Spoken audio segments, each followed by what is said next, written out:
Your boss went home early, didn't say why. Your partner isn't texting back.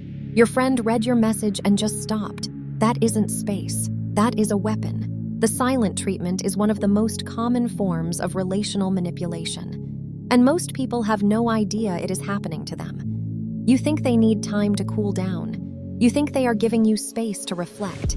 You tell yourself it is healthy to take a break from the conversation. It is not. There is a massive difference between someone who needs a moment and someone who is using silence to control you. And once you see it, you will never miss it again. Let me explain what is actually happening when someone goes silent on you, and more importantly, what you do about it. Because the counter-move to the silent treatment isn't what you think. And once you know it, the person using silence against you will never do it again. Not all quiet is manipulation.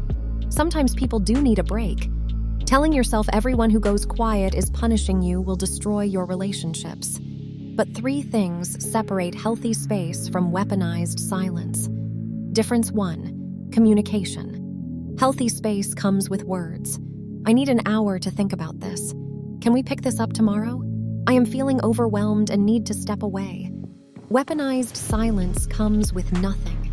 No explanation, no timeline, no closure. You do not know when it ends. You do not know what triggered it. You are just left sitting in the void. The message is clear.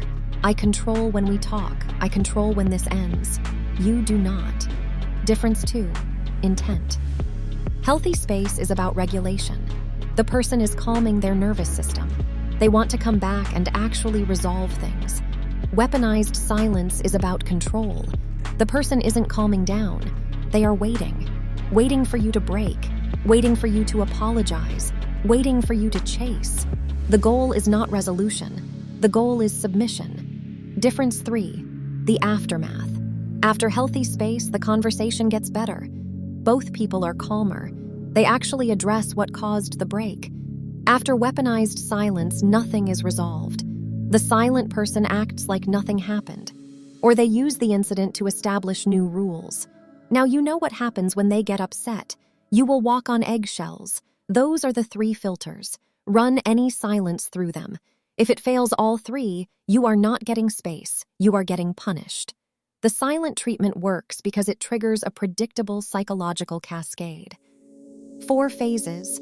Every person goes through them, and the person giving the silence knows exactly what they are doing. Phase 1. Withdrawal.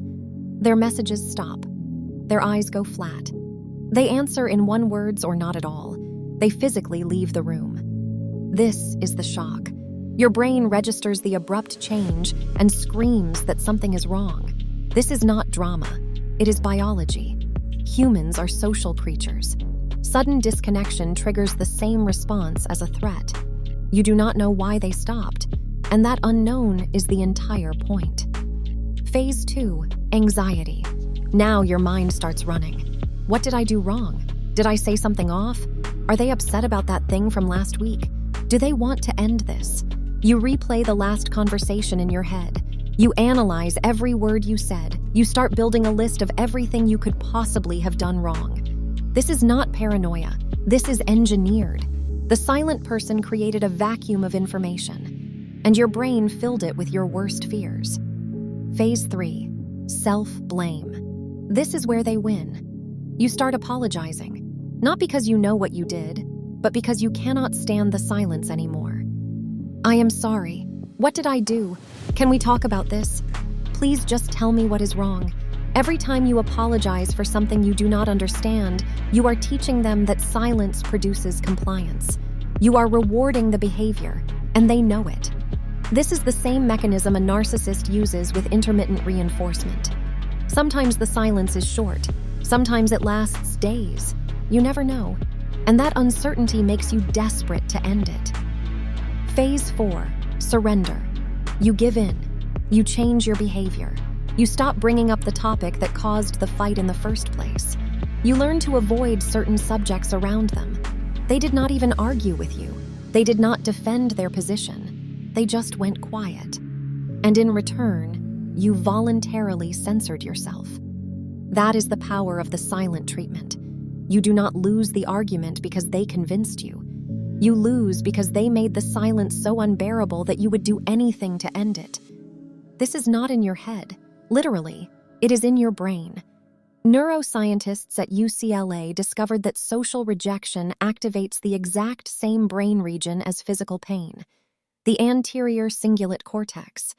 When someone cuts you off, gives you the silent treatment, or excludes you from a group, your brain processes it the same way it would process a broken bone. That is why the silence feels physical. That tight chest, that sinking stomach, that can't breathe right feeling. Your body is not dramatizing. It is responding to what it experiences as actual pain. Evolution made this happen. For our ancestors, being cut off from the tribe meant death. Alone on the plains, you did not survive. So the brain evolved to treat social disconnection as a survival threat.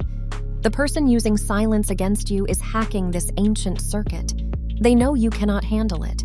They know your body reacts like it is dying, and they use that reaction to bend your behavior. This is why children of silent-dealing parents grow up with deep insecurity. This is why employees who get the cold shoulder from their boss start quitting or breaking down. This is why the silent treatment in romantic relationships predicts divorce more accurately than most other factors. It is not just mean, it is neurologically damaging. Here is where it gets sophisticated. Some people do not just go silent themselves, they make other people carry the silence for them.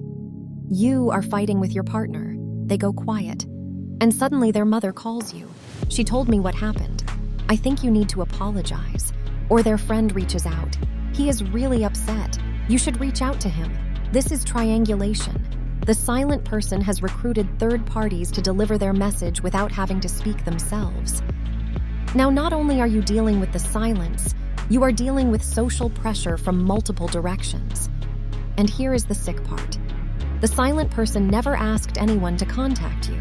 They just mentioned what happened, acted sad and victimized, and let other people take on the role of messengers voluntarily. They stay clean, they stay silent, and everyone else does the dirty work. If this keeps happening, you are in a manipulation web, not a disagreement, a web. Here is the part most get wrong. When someone gives you the silent treatment, your instinct is to chase, to apologize, to fix it, to send another text, to call, to show up. That is exactly what they want. Every chase reinforces their power. Every apology teaches them that silence produces results. The counter-move is the opposite of everything your instinct tells you. Step 1. Acknowledge it once. Send one message. Clear, direct. No apology, no emotion. Here is the exact wording. I can see you do not want to talk right now. When you are ready, I am here. In the meantime, I am going to continue with my day. One message, not 5, not 10, 1. And then you stop. Step 2, do not chase. This is the hard part. Your brain will scream. You will want to check your phone every 3 seconds. You will want to rewrite that message. You will want to add more context. Do not. The silence only works if you engage with it. If you treat it as a game, you must win. As a puzzle, you must solve. As a crisis, you must fix. It is none of those things. It is a choice they made. And you are not responsible for reversing their choice. Step 3. Live your life. Go out. See friends. Do the things you planned to do. Post about it if you want. Not to make them jealous, but to prove to yourself that their silence does not define your day. When the silent person sees that you did not fall apart, that you did not sit waiting, that their punishment did not work, they have 2 choices. They come back and actually talk, or they extend the silence and look like a child to everyone watching. Either way, you win, because you did not give them the one thing they were hungry for, your desperation. Step 4. When they come back. They will, almost always, because silence without an audience is just being lonely in your own house. When they reach out, do not act like nothing happened. Do not reward them with instant normalcy. Say this: I am glad you are talking again. But when you shut down like that, it does not help us resolve anything. Next time, we need to do better. Boundaries. Not anger, boundaries. And if they silence you again after that conversation, you now know what kind of person you are dealing with, and you act accordingly. The silence is not love. It is not care. It is not protection. It is the simplest form of control because it costs the manipulator nothing. No argument, no evidence, no vulnerability, just quiet. And the tragic part is that most people give in because they confuse the silence with strength. They think the person who can walk away is the stronger one. The opposite is true. The person who can sit in discomfort and still communicate is the strong one. The person who can speak their anger instead of weaponizing it is the mature one. The person who goes quiet is not tough. They are terrified. Terrified of not winning the argument with words. Terrified of being wrong. Terrified of being seen as they actually are. So they hide behind the one thing no one can argue with. Nothing. Now you know the 4 phases. You know why it hurts on a neurological level. You know how triangulation amplifies it. And most importantly, you know the countermove. 1 message, 0 chase, continue your life. Set boundaries when they return. The silent treatment only has power over people who do not know how it works. Now you do. I have been making these breakdown videos using a tool called Frameloop. It honestly made the whole process way easier than I expected. If you are curious, I left it in the description. If you want more of these, hit subscribe. And send this to someone who might need to hear it.